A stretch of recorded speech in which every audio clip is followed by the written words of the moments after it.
প্রচার তিনি শুরু করলেন। এর আগ পর্যন্ত তিনি সবার প্রিয় পাত্র ছিলেন, আল আমিন নাম দেওয়া হলো। এই যখন আল্লাহর বিধান পৃথিবীতে চালু করার চেষ্টা করলেন, তখনই হয়ে গেলেন শত্রু। তুমি তো ভালো মানুষ ছিলে, এ জগতে আমাদের হুকুম চলবে, আমাদের আইন চলবে, আমাদের সংসদ চলবে, তুমি মাঝখান দেশে আসমান থেকে আরেকজনে ডেকে নিয়ে এরকম দরকার আছে? ক্ষমতা চলবে আমাদের, মাঝখান থেকে আসমানের লোক ডেকে নিয়েছে। নাউজুবিল্লাহ বলে না। একদিন দুই দিন না, সেই প্রিয় মানুষটি, মানুষের সকলের প্রিয় মানুষটি একদিন দুই দিন না 13টি বছর নির্যাতনের শিকার হলেন। সর্বশেষ নিজের মাতৃভূমি ছেড়ে বাধ্য হয়ে মক্কা থেকে মদিনায় চলে গেলেন। কিন্তু 13টা বছরে জাতিকে বোঝাবার চেষ্টা করলো এটা না এটা, জিনিসটা এরকম হবে না এরকম হবে। 13 বছরে কেউ বুঝ মানতে চাইল না। যে কয়জন চাইলো সেই কয়জনের মক্কায় জায়গা হলো। মক্কা এসে দেখলেন বনু নাজির গোত্র, বনু কাইনুকা, এই যে কয়েকটা জাতি গোষ্ঠী এখানে থাকলো, বনু কাইনুকা, বনু কুরাইজা আর বনু নাজির, ইহুদিদের এই তিনটা বড় বড় দল, তারা মদিনায় বিস্তার করে আছে, তাদের বড় বড় দুর্গ আছে, তারা শক্তি সামর্থ্যে অনেক বড়। এই বনু নাজির গোত্র ছিল হারুন আলাইহিস সালাতু ওয়াস সালামের পরবর্তী বংশধর, যাদের বসবাস ছিল সিরিয়াতে। তাদের তাওরাতে তারা দেখতে পেল শেষ নবী মুহাম্মদুর রাসূলুল্লাহ সাল্লাল্লাহু আলাইহি সাল্লাম মক্কায় টিকতে না পেরে মদিনায় এসে আশ্রয় গ্রহণ করবেন, মদিনায় স্টেট কায়েম হবে, এই তথ্য আগে থেকে ইহুদিরা তাওরাতে জেনে গিয়েছিল। এই যে বনু নাজির গোত্র, তারা মনে করলো শেষ নবীকে আমাদের দেখার দরকার, তার সোহবাত দরকার, সেজন্য তারা ওই সিরিয়া থেকে হিজরত করে এসে মদিনায় বসবাস শুরু করলো।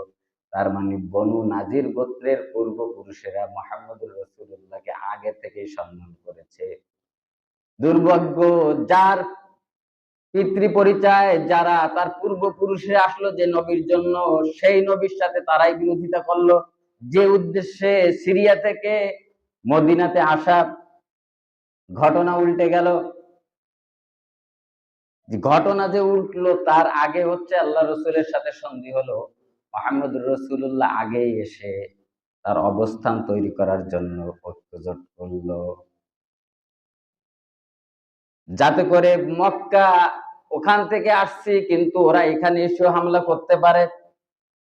কেননা ওই যে বেশ কয়েকজনের কাফেলা পাঠিয়েছিল বাদশাহ নাজ্জাশীর কাছে, সেখানে ওরা যে আসামি ফেরত দাও, ফাঁসি দেব। মাতৃভূমিতে তো থাকতে দিলই না, আর এক জায়গায় গিয়ে আশ্রয় নিল, সেই জায়গায় যায় করছে ইন্টারপোলের মাধ্যমে আমাদের আসামি ফেরত দাও, এরা আসামি।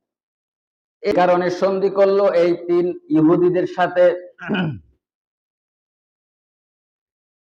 যদি ইহুদিদের পরে কেউ হামলা করে, মুসলিমরা তারা তার প্রোটেকশন দিবে।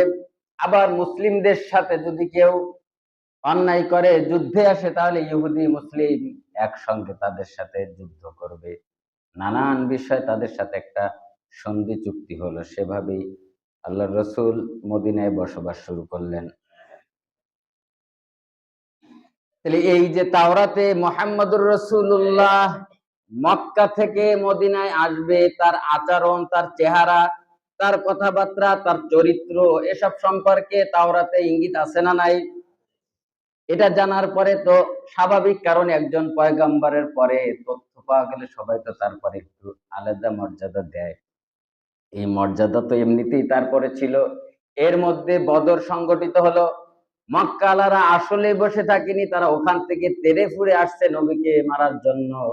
আর বদর প্রান্তরে মুসলমানদের সাথে যুদ্ধ হলো। কাদের? মক্কাবাসীর যুদ্ধ হলো। সংখ্যায় নগণ্য ছিল মুহাম্মদুর রাসূলুল্লাহ এবং তার সাহাবীরা, কিন্তু দেখা গেল বড় একটা বিজয় মুহাম্মদুর রাসূলুল্লাহ সাল্লাল্লাহু আলাইহি সাল্লামের হয়ে গেল। এই ইহুদিদের আরো আগ্রহ বাড়লো মুসলমানদের পরে। কথা ক্লিয়ার? এমনিতেই তাওরাতে জানলো, এরপরে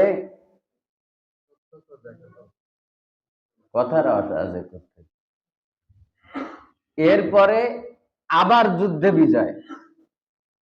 এই বিজয় দেখে ওরা এবং তাদের প্রতি একটা ঝোঁক দিল। দেখবেন মানুষ সংখ্যার আধিক্যতার মাধ্যমে, সংখ্যাত্মিক মাধ্যমে মানুষ সফলতা মনে করে। এই তো এই দল জিতে গেছে, এরা খুব বলবান শক্তিবান, এদের সাথে যোগ দিতে হবে। যারা যত সহজে সংখ্যা দেখে আর দুনিয়ার চাকচিক্য দেখে সফলতা মনে করে, ওরাই তত তাড়াতাড়ি মুনাফিক হয়। কথা বোঝেন নাই বোধহয়? এখন দেখতেছে ওই দলের স্লোগান বেশি, তাহলে ওরা জেতার সম্ভাবনা আছে, যাই হোক এই দলে যোগ দিতে হবে। দলে যোগ দেওয়া বড় কথা নয়, কোন আল্লাহর দলে থেকে যদি আজীবন মাইরও খাওয়া লাগে তারপরেও লাভ। কারণ মূল সফলতা কোথায়? এখানে তুমি কোনদিনও যদি আল্লাহর হুকুমাত বাস্তবায়ন না করতে পারো, আল্লাহ তোমাকে জবাবদিহি করবে না। তোমার থাকাটাই জরুরি ছিল, আর কোনো কিছু না। আল্লাহ রসুলের লোকজন যদি আজীবনে মাইর খাইতো তবুও সফলতা। নূহ আলাইহিস সালাম আজীবন দাওয়াত দিয়ে কিছু করতে পারেনি, তারপরেও 950 বছর দাওয়াত দিয়ে জাতির কিছু করতে পারে নাই, তারপরেও নূহ নবীর সফলতা। কথা বোঝেন নাই বোধহয়? তাহলে এরা সহজেই যখন মুসলমানদের পরে তাদের একটা আগ্রহ হলো, কিছু কিছু লোক ঈমান আনলো, কিছু কিছু লোক তাদের প্রতি বড় একটা সমর্থন দিল, সেই একই মানুষ যখন মুহাম্মদুর রাসূলুল্লাহ সহ সাহাবীরা উহুদ যুদ্ধে বড় একটা ধাক্কা খেলো, তখন এদের সহজেই ঈমান চলে গেল। আবার এবার হেরে গেছে। একটু আগে দেখলো, তাহলে এই যারা এক গোষ্ঠী আছে, কোন দিকে কোন দলের লোক বেশি দেখা যায় সেই দিকে পাল ঘুরাবে। খুব ঠান্ডা মাথায় আছে। কি হয়েছে? প্রেজেন্ট গভর্নমেন্ট পার্টি করে সে সবসময়, কি সরকারি দল। যখন যে দল ক্ষমতায় আসবে তখন সে সেই দলের লোক, প্রেজেন্ট গভর্নমেন্ট পার্টি করে। এরকম প্রেজেন্ট গভর্নমেন্ট ইহুদির বংশধর এখনো আছে না নাই? দল যখন যে ক্ষমতায় আসবে সেইটা, এই মাঝে মধ্যেই গিরগিটির মতো তারা রং পাল্টায়। এবার মুসলমানদের থেকে তাদের মন সরে গেল, তারা এই বনু নাজিররা নিজেদের ভিতরে পরামর্শ করলো যে এরা তো হেরে গেছে, তাইলে বোঝা গেল আমাদেরও মায়ের খাওয়া লাগতে পারে, সুতরাং এই সন্ধি বেশি দিন টিকায় রাখা যাবে। তার মানে সন্ধি ভঙ্গ করলো কি মুহাম্মদুর রাসূলুল্লাহ না ওরা?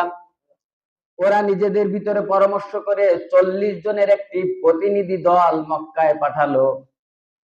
কাব ইবনে আশরাফ তিনি এই লিডার।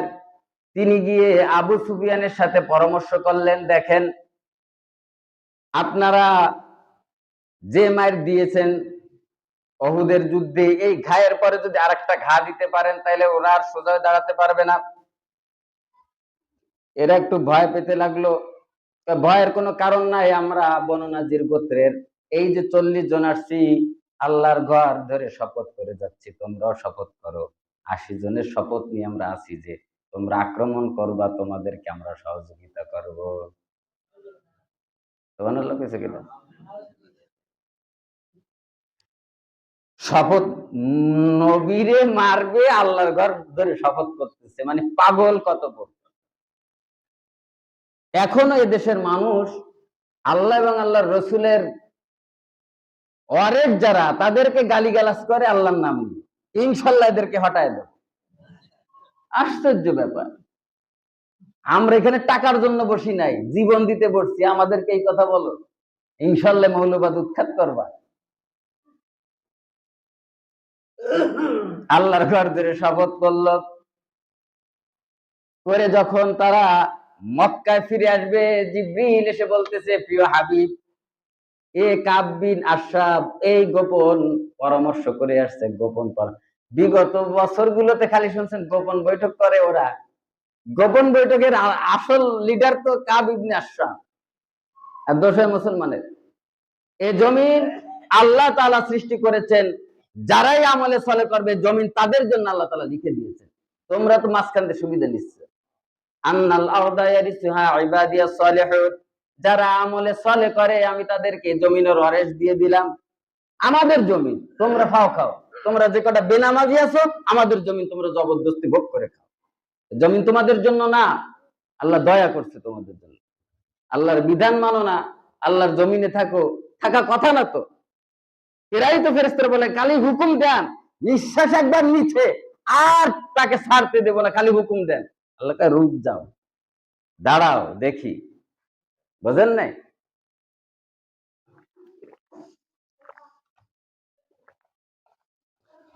আল্লাহ রসুল ঘটনা জেনে গেলেন, সন্ধিতে ফাটল ধরলো কি ধরলো না? এই সন্ধি কি আল্লাহ রসুল ভঙ্গ করেছেন? কে করেছেন? ওরা ইহুদিরা আগে করেছেন, কিন্তু ওরা জানে না এই যে আল্লাহ রসুলকে আল্লাহ তাআলা জানিয়ে দিয়েছে। এর মধ্যে ঘটনা একটা ঘটলো, মর্মান্তিক ঘটনা। বীরে মাওনা থেকে আল্লাহ রসুলের কাছে সংবাদ এলো, নবী হে, আমাদের কাফেলায় অনেক মানুষ মুসলিম হবে, সহি শুদ্ধভাবে কোরআন পড়তে পারে না, ভালো দেখে কিছু আলেম, কিছু হাফেজ কোরআন আমাদের কাছে পাঠান, আমাদের এই গোত্রের সবাই একসাথে মুসলমান হয়ে যাবে। আল্লাহ রসুল খুশি হলেন। তিনি বাছাই করা করা সাহাবীদেরকে রেডি করলেন। কতজন?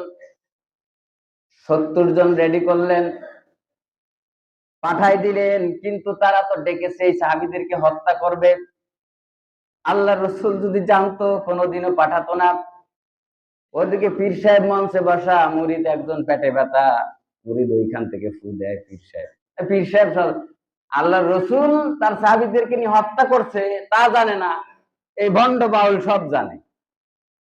এই যে বাউল ফাউলের দেশ ছেয়ে গেছে আর ভণ্ড পীরে, এরা সব তথ্য মুরিদের বাড়ি খায়, ভাতের নিচে স্ত্রী ডিম দিয়ে দিছে। গল্প শুনছেন এটা? এই কই রে ভাত কই, খা, ওই প্লেট সামনে খায়। কি হেড দিলেন কেন? কয় মক্কার ওই কাবা শরীফের উপরে মোরগ উঠছে তাই তাড়াই দিলাম। বাংলাদেশ থেকে কাবা শরীফের মোরগ তাড়ায় পীর সাহেব, আর ভাতের তলে ডিম দিয়ে দিছে তা খুঁজে পায় না। এমন পীর আছে না নাই? গায়েবের একমাত্র মালিক কে? অদৃশ্য কেউ জানতে পারে নাকি? ফেরেশতারাও পারে না। কিরামান কাতিবিন, তারা আপনি মনে মনে যেটা সংকল্প করেন সেটা আল্লাহ তাকে জানাই দিতে হয়, তারা জানে না। আর সেইটা এখন আমাদের সমাজের পীরেরা জানে। নাউজুবিল্লাহ বলবেন কেন? গায়ে পড়ে গেছে। আল্লাহ রসুল জানতেন না। 70 জন সাহাবীদেরকে পাঠালেন, এক এক করে, একজন দুইজন করে 70 জন সাহাবীকে জায়গায় জবাই করে হত্যা, ওইগুলো 70 জন হত্যা করা হলো। একজন সাহাবী কৌশলে সেখান থেকে পালিয়ে আসতেছেন, 69 জনের মার্ডার হয়ে, হত্যা, শহীদ হয়ে গেল। যিনি চলে আসতেছেন তার মানসিক অবস্থা কেমন? নিজের চোখের সামনে নিজের সাহাবীদেরকে 69 জন হত্যা করতে দেখেছেন। এখন যদি সামনে কোনো কাফের পায় তার অবস্থা কি? 1-2 তে খালাস, ছোট বলে 1-2 তে খালাস করতে বলে, এই 1-2 তে খালাস করবে না। পাইছে, আসার পথে দেখে 2 কাফের, জাগায় দিছে সবাই। কিন্তু সন্ধি ছিল, সন্ধি ওরা ভঙ্গ করেছে। যদিও সন্ধি নেই, তারপরে তো আনুষ্ঠানিকভাবে লিখিত সন্ধি তো ভঙ্গ হয়নি। তাইলে সাহাবী কয়জনকে হত্যা করলো? যদি হত্যাকাণ্ড ঘটে তাহলে যারা করবে তাদের সম্মিলিত দিয়ত দিতে হবে, রক্তপান। হত্যার বদলে রক্তপান দিতে হয়। যদি কোনো ইহুদিও কাউকে মার্ডার করে, মুসলমানদেরও রক্তপান দিতে হবে, কারণ তারা ঐক্যজোট, জামাত আর বিএনপি ঐক্যজোট। এখন তো সেই ঐক্যজোট ভেঙে গেছে না? এখন সেই ঐক্যজোট অনুযায়ী আল্লাহ রসুল মুসলমানদের থেকে রক্তপান নিলেন, দিয়ত নিলেন। এবার ইহুদিদের কাছে গেলেন। বনু নাজির গোত্রের লোকেরা তো সুযোগ পায় না। মুহাম্মদুর রাসূলুল্লাহ স্বয়ং সেখানে গিয়েছেন দিয়তের টাকা আনতে। ওরা খুশিতে তো বাগ। আল্লাহ রসুলকে বললেন এখানে বসেন, বিল্ডিং এর বা ইসের পাদদেশে বসালেন। ওরা প্ল্যান করলো এইভাবে বড় উঁচু উপর থেকে যদি এত বড় একটা পাথর নিচে মাথার পরে মারা যায়, আর মানে মারা হয়, আর কাজ হবে না। এভাবে প্ল্যান করে ওরা যখন সিদ্ধান্ত নিলেন যে এখন তাকে মেরে ফেলা হবে, সুযোগ সবসময় আসে না, সবকিছু প্ল্যান কমপ্লিট, আল্লাহ রসুলকে জিবরিল এসে বলতেছেন শিগগিরই এখান থেকে চলে যান, সমস্ত আয়োজন কমপ্লিট, এখান থেকে চলে যান। আল্লাহ রসুল ক্ষুব্ধ হলেন, কেমন কথা, তাদের সাথে আমাদের সন্ধি চুক্তি রয়েছে, অন্য মানুষ যদি আমাদেরকে হত্যা করতে আসে, সেখানে তারা যেখানে বাধা দেওয়ার কথা তারা নিজেরাই এখন আমাকে মারতে আসে, হবে না, সন্ধি চুক্তি বাতিল হয়ে যাবে, কি করে এদের সাথে সন্ধি থাকতে পারে, ওরা আমাকেই মারতে চায়, তাহলে এখন থেকে এটা মদিনা স্টেট কায়েম হয়ে যাবে। কিন্তু যখন কাব বিন আশরাফ ওখান থেকে আসছেন তখনই তিনি সিদ্ধান্ত নিছেন যে মদিনা স্টেট করে ফেলবেন।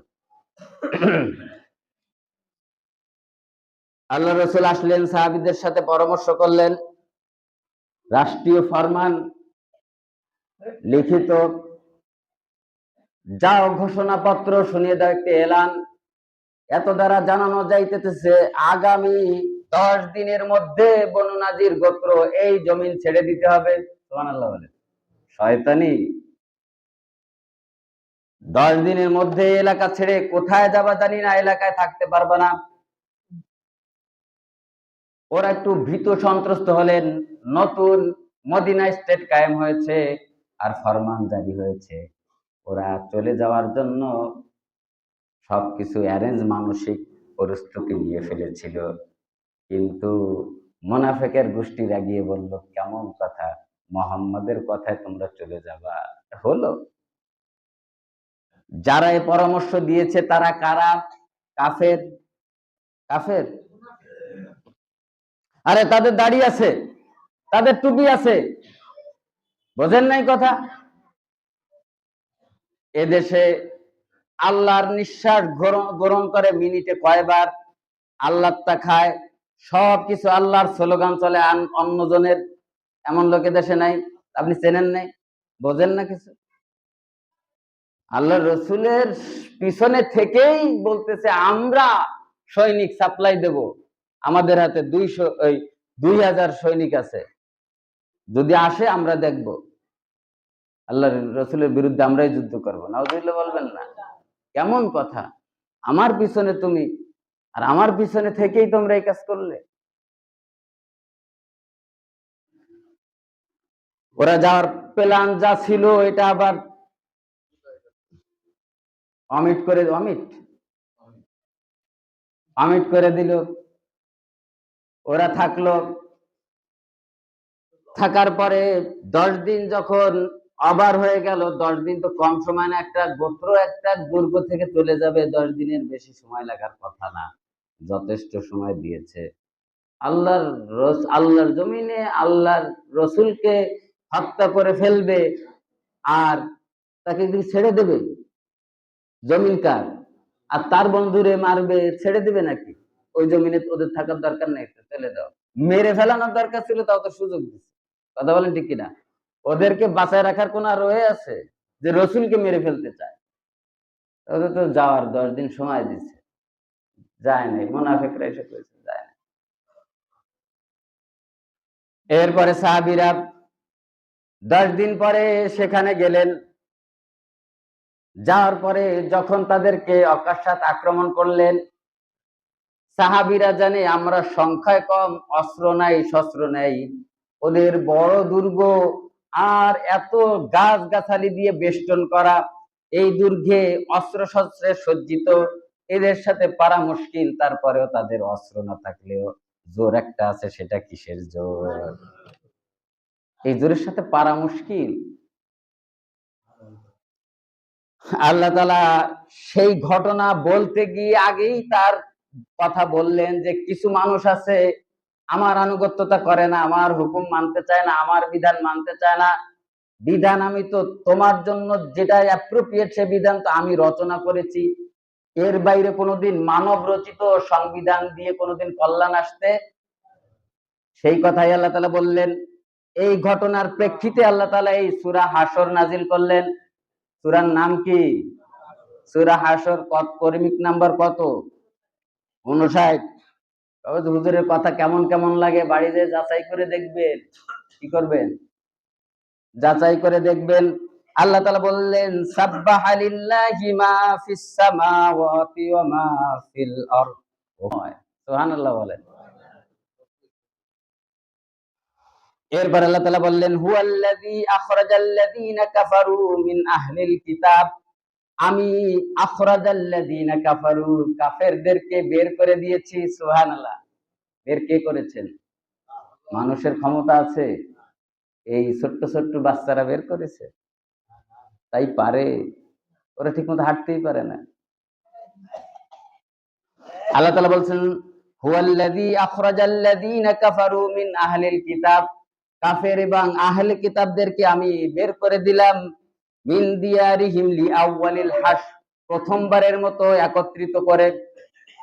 তাহলে এই ঘটনাটা রাসূলের ক্ষেত্রে প্রথমবার ঘটেছে যে তাদেরকে একত্রিত করে আল্লাহ তাআলা বের করে দিলেন। পরে যে রাসূলের দোষ দিবেন তা না। বলতেছে কে? এই কথা কার? তার মানে সমাজে যখন কোন বিজয় হয়, এটা কি তাদের অর্জন নাকি আল্লাহর? কাফেরদেরকেও যদি বিজয় দেয় সেটাও আল্লাহ। কেন দিল? মুসলমানের কোন ত্রুটির কারণে। কোন রাষ্ট্রে যদি অন্যায় শাসক থাকে, তাহলে বুঝতে হবে ওইটা কি শাসক তার নিজের যোগ্যতায় গেছে? কলাকৌশলের কারণে মুসলমানরা নিজেরাই পরাজিত। আর এটা তো জমিনটা তো আপনার নিজেকে ইমপ্লিমেন্ট করতে হবে, আল্লাহ এসে কোনো কাজ করে দিবে না। ইন্নাল্লাহা লা ইউগাইয়িরু মা বিকওমিন হাত্তা ইউগাইয়িরু মা বিআনফুসিহিম।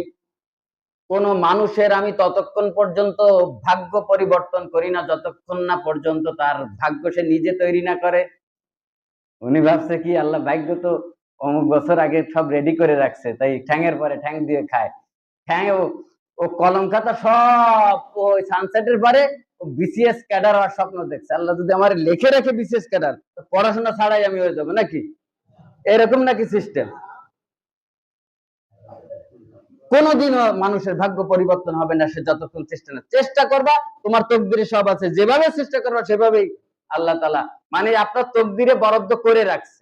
আমি বললাম যে তোমাকে 10 মণ গম দেব, আমার গোডাউনে রয়েছে, তোমার তকদিরে এটা বরাদ্দ থাকলো, তুমি আনলে না, তাহলে কি হলো? তকদিরে তকদিরের দোষ নাকি? তকদিরে তোমার জন্য অনেক কিছুই বরাদ্দ করা আছে, সেটা তোমাকে শ্রম দিয়ে অর্জন করতে হবে।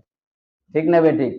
এই ভুল তকদিরের ব্যাখ্যা দেওয়া, অবশ্যই তকদির লেখা, কিন্তু সেটা আপনার পরিশ্রমের পরে আপনার জায়গা মতো আসবে। এরপর আল্লাহ তাআলা বললেন, প্রথমবারের মতো আমি ওদেরকে একত্রিত করে বের করে দিলাম। মা জানান্তুম আন ইয়াখরুজু ওয়া জান্নু আন্নাহুম মানিআতুহুম হুসুনুহুম। আল্লাহ তাআলা বলছেন, মা জানান্তুম আন ইয়াখরুজু ওয়া জান্নু, এ মুমিনরা কখনো কল্পনাও করতে পারেনি এত বড় দুর্গ আর এত বড় শক্তিশালী বাহিনীর সাথে তারা কোনোদিন পারবে। কথা বোঝেন নাই বোধহয়? এই 2-4টে ছাত্র কোনোদিন কল্পনা করতে পারেনি। ওয়াজান্নু আন্নাহুম মানিআতুহুম হুসুনাহুম, আর যাদেরকে বের করা দেওয়া হয়েছে তারাও কল্পনা করতে পারে নাই, গতদিনও ভাবে নাই, আজকে সন্ধ্যায় ভাবে নাই যে আগামী দিন তাদের নিজের জায়গা ছেড়ে সব নিজের দুর্গ ছেড়ে চলে যেতে হবে। কথা বুঝতে পারছেন? এত বড় দুর্গ, এত বড় বেষ্টনী, এত বড় নিরাপত্তা, 7 স্তর সাজানো নিরাপত্তা কর্মী, আর্মি, বিডিআর, র্যাব, এনএসআই, এরকম কয় স্তর? 7 স্তর। তারপরেও তারপরেও পালাতে হলো। বুঝছে কোনদিন সম্ভব? এত কায়দা করে দুর্গ সাজানো, এখান থেকে কি সম্ভব? কিন্তু আল্লাহ চাইলে সম্ভব। আল্লাহ তাআলা সেটা বলছেন যে ওরা তখনও পর্যন্ত 1 ঘন্টা আগেও কল্পনা করা যায়নি যে এরকম হবে। ওরা বলছে আন্দোলন, আর আল্লাহ তাআলা বলছে সানাস্তাদরিজুহুম মিন হাইসু লা ইয়ালামুন। এরা কয় আন্দোলন, আল্লাহ কয় পতন। সানাস্তাদরিজুহুম স্পষ্ট বলেছেন, হাইসু লা ইয়ালামুন। এরা মনে করছে এটা আর আমি মনে করছি এটা, সেটাই হয়েছে। আল্লাহর মনের বাইরে কিছু হয় নাকি? আল্লাহ তাআলা বলছেন ওরা মুমিনরা ভেবেছিল এটা কিভাবে সম্ভব, কল্পনা করতে পারে নাই। আবার ওরা যারা ওয়াজান্নু আন্নাহুম মানিআতুহুম হুসুনাহুম, ওরা ভেবেছে আমাদের এত বড় দুর্গ, এত গাছগাছালি, এ বেষ্টন ভেঙে কোনোদিন আমাদেরকে উৎখাত করতে পারবে না। মিনাল্লাহ, কিন্তু করেছেন কে? আল্লাহ তাআলা বলছেন আফাতু ফাআতাহুমুল্লাহু মিন হাইসু লাম ইয়াহতাসিব, কিন্তু হঠাৎ করে আযাব এসে গেল। কোন ফাঁক দিয়ে কি হয়ে গেল কিছুই বুঝতে পারলো না। কারণ আল্লাহর আযাব কোন ফাঁকে কোন সময় ঘটনা কোন দিকে মোড় নেয়, কিভাবে ঘুরায় দেয় কি কেউ জানে নাকি? ওরা বুঝতেই পারলো না কি ঘটে গেল। ওয়াকাযাফা ফী কুলূবিহিমুর রি'বা ওয়াকাযাফা ফী কুলূবিহিমুর রু'বা, আল্লাহ তাআলা বলছেন ওদের অন্তরে একটা ভয় সৃষ্টি হয়ে গেল। অন্তরে কি হলো? ভয় সৃষ্টি হয়ে গেল। ওয়াকাযাফা ফী কুলূবিহিমুর রু'বা ইউখরিবুনা বুয়ুতাহুম বিআইদিহিম ওয়া আইদিল মুমিনিন, ওরা নিজেদের ঘর বাড়ি নিজেরাই ভাঙতে শুরু করলো। চলে তো যাবে, যে কোথায় কিছু যা পারি হাতে ভেঙে চুরে নিয়ে যায় না ঠেলা গাড়িতে উঠায়, বুঝেন নাই? তাই নিজের জিনিস নিজেই ভাঙতে শুরু করলো। আর সাহাবীরা বললো যে তা এগোয় দি। ওই সে দেখলাম একজনে গলায় ফাঁসি দেবে, আর একজন এসে বলতেছে এই ফ্যানটা দুর্বল, তুমি এই ফ্যানে দাও। এই ফ্যান দুর্বল, অথবা এটা ছিঁড়ে যাবে, তুমি এই শক্ত এইটা না, উপকার কথা। ওই নিজেরটা নিজেই ভাঙলো, তা আল্লাহ তাআলা বলছে ওরা তো ভাঙলোই, মুমিনরাও ভেঙে এগিয়ে দিল। তুই একা ভাঙবি কেন, আমরা ভেঙে দিই। আল্লাহ তাআলা বলছেন বুয়ুতাহুম বিআইদিহিম, তারা নিজেরটা আইদিহিম নিজের হাতে নিজে ভাঙলো, আইদিল মুমিনিন মুমিনরাও ভাঙতে শুরু করলো। ভাঙতে নেমে তো তাড়াতাড়ি যা দে যা, সর সর দি তাড়াতাড়ি জায়গা খালি কর। তাইলে নিজেরটা নিজে ভাঙলো, মুমিনরাও তাদেরকে ভেঙে দিল। এরপর আল্লাহ তাআলা বললেন ফাতাবিরু ইয়া উলিল আবসার, হে জমিনের অধিবাসীরা একটু এই শিক্ষা নাও এই গোষ্ঠী থেকে। এই কথা আবার কারে বলতেছে? আপনারে বলতেছে যে এই যে আমি পারি, আমার যে বিরুদ্ধাচরণ করো, এখান থেকে শিক্ষা নেও না। তাইলে কি হয়েছে? কি হয়েছে? তাহলে ফাতাবিরু ইয়া উলিল আবসার, আল্লাহ তাআলা বলছে এবার তোমার দিমাগ খাটাও, এই কথা ওভারঅল সবাইকে বললেন। এখন কি হয়েছে? তাহলে এই ঘটনাগুলো তো আমি জানি না। এই ঘটনা কয়জনে জানতেন আগে? এই ঘটনাটা, এই এই শানে নজুল প্রেক্ষাপট সহ এই তাফসীর কয়জনে জানতেন আগে? একজন হাত উঁচু করেন। এইবার আমি বলেছি এইবার কয়জনে জানেন? এইবার জানার পরে যখন আপনি মানলেন না ফাতাবিরু, তখন আল্লাহ তাআলা বলছেন ফাতাবিরু, তুমি তো এইবার জানলে, তুমি তো এবার জানলে, কিন্তু মানলে না কেন? আমরা এখান থেকে বলি বাবারে সুদ খেও না, তারপরেও খাইলেন। বাবারে এই এই কাজ করা যাবে না, আপনি এটা করলেন, কেন করলেন? আমরা কি না জেনে বলছি? বিবাহ অনুষ্ঠানে দেখবেন মানুষ গান বাজায় না? বিবাহ অনুষ্ঠানটা আমরা বারবার বলি এটা একটা ইবাদত। এটা কি? খুতবা, জুমায় খুতবা আছে, তাও গুরুত্বপূর্ণ ইবাদত। জুমা হয়, ওই জুমায় কি হয়? খুতবা হয়। বিবাহে কি হয়? খুতবা হয়। আপনি আর সময় পাইলেন না বিয়ের 10 দিন পরে বাজাইতে, 10 দিন আগে বাজাইতে। বিয়েকে কেন্দ্র করে কেমনে বাজাইলেন? এটা তো আমরা সতর্ক করি। আল্লাহ রাসূল স্পষ্ট করেছেন এটা একটা ইবাদত। কোন ইবাদতের সাথে যদি শয়তান মিশ্রিত কোনো কিছু হয়, ওইটা কোনোদিন বরকতপূর্ণ হতে পারে না। এ জীবদ্দশায় একটা খেসারত তাদেরকে দিতে হবে, মৃত্যুর পরে খেসারত দিতে হবে। 99% লোকেরা বিবাহে বাদ্য বাজায় কি বাজায় না? 99%। অনেক হুজুরদের বাড়িতেও বাজায়। কিন্তু আমরা তো বলি এখান থেকে আমাদের কথার কি ভ্যালু আছে, কি মূল্য আছে, বরঞ্চ বৃদ্ধাঙ্গুল দেখাবে। কিন্তু আপনি যদি এটা মেনে চলতে, আপনি গজল বাজান, কেরাত বাজান, বেশিরভাগ জায়গায় এই কাজগুলো হয়। কিন্তু আমরা তো আপনাদেরকে বাঁচাতে চাই। আনন্দ তো বিভিন্ন ভাবে করা যায়, কথার অঙ্গভঙ্গি বিভিন্ন কায়দায় করা যায়, ঘুরে ফিরেই তো মানুষ চলবে। এটাই তো একজন রাজা স্বপ্নে দেখছে নিজের চোখের সামনে সমস্ত আত্মীয় স্বজন মারা গেল, নিজে বেঁচে আছে, নিজের দাঁতগুলো সব পড়ে গেছে। কিরে সব দাঁত পড়ে গেল? এই খব খবনামা যারা বোঝে তাকে ডাকো। ওদেরকে ডাকা হলো, ওরা খবনামা করে বিশ্লেষণ করে বলল আপনি বেঁচে থাকবেন, আপনার চোখের সামনে সবাই মারা যাবে, আপনি শুধু একা বেঁচে থাকবেন। কি? আমার বংশধর সব মারা যাবে, একে কতল কর। ওরে ধরে কতল করে দেবে। পরের দিনে একই স্বপ্ন, আবার দেখে যে ওর দাঁত সবকটা পড়ে গেছে, একটা দাঁত আছে। আর একজনে ডাকলাম, সে তো ঠিক পাইছে যে আগেরটার কল্লা গেছে। এখন এ বলে, বাদশাহ মহাশয়, স্বপ্ন তো ভালো, স্বপ্ন কোনো দুঃখের খবর না। আপনার বংশের ভিতরে আপনি একা দীর্ঘজীবী হবেন, আপনার অনেক হায়াত পাবেন, আপনি কথাই একই। আপনার বংশের মধ্যে আপনি দীর্ঘজীবী, মানে সব মারা যাবে, আপনি বেঁচে থাকবেন। তো ও তো একই কথা বলছে। এখন কি আমার প্রশংসা করলো, আমি দীর্ঘজীবী হবো, এই তেরে ফ্ল্যাট দে, বাড়ি দে, সব দে, আগের সরকার যেটা ছক্কা মারছে বেশি সেটা দে, সবকিছু করে দে। এই তারে মোটামুটি রাষ্ট্রীয় মর্যাদায় তারে বাড়ি ঘর সবকিছু করে দিল। কিন্তু কথা তো একই, একই না, একটু ঘুরে করছে। আপনি বাজান, যে জায়গায় গান বাজে ওই জায়গায় গজল বাজায় দেন, আনন্দ উল্লাস তো করতে হবে। বিয়ে বাড়িতে বাজানো যায়, দব আছে, ঢোলের মতো এক সাইড খোলা, ঢোলের মতো এক সাইডে দব বলে, এখন বাংলাদেশে পাওয়া যায়। ওই আল্লাহ রাসূল যখন মদিনা, মক্কা থেকে মদিনা গিয়েছিলেন, তখন সবাই যে বাজিয়ে তাকে যে অ্যাসিড করেছে, যেহেতু সে এটা নিষেধ করেনি, তার মানে এটা আনন্দের জন্য, এটা ওটা করা যাবে, আপনি করেন। ছোট ছোট বাচ্চারা একটু নাচানাচি করবে, করেন। শরিয়াত যেটা বৈধতা দিয়েছে সেটা আপনি করেন, শরিয়াত যেটা বৈধতা দেয়নি সেটা করে। অন্তত ইবাদতের ক্ষেত্রে আপনি বিড়ি খান, দাড়ি রাখেন, অনেক কিছু আছে এক রকমের জিনিস, গুণ এক রকমের জিনিস, কিন্তু ইবাদত যে জিনিস সেটার সাথে আপনি যদি গর্হিত কোনো কাজ করেন, এটা বড় ধরনের কবিরা গুনাহ। যেমন আজকে এখানে জুমার দিন, আমরা কি এখানে গান বাজাতে পারবো? খুতবাও আছে, গানও আছে, অসুবিধা কি? বিবাহে কিন্তু খুতবা আছে, আপনি বুঝে উঠতে পারেন না জিনিসটা কি। বিবাহ কি ইবাদত নাকি অনুষ্ঠান? বিবাহটা ইবাদত, এমন ইবাদত যেখানে আল্লাহর রাসূল খুতবা নিযুক্ত করেছেন। অনেক হয়তো না জেনে ভুল করে থাকেন।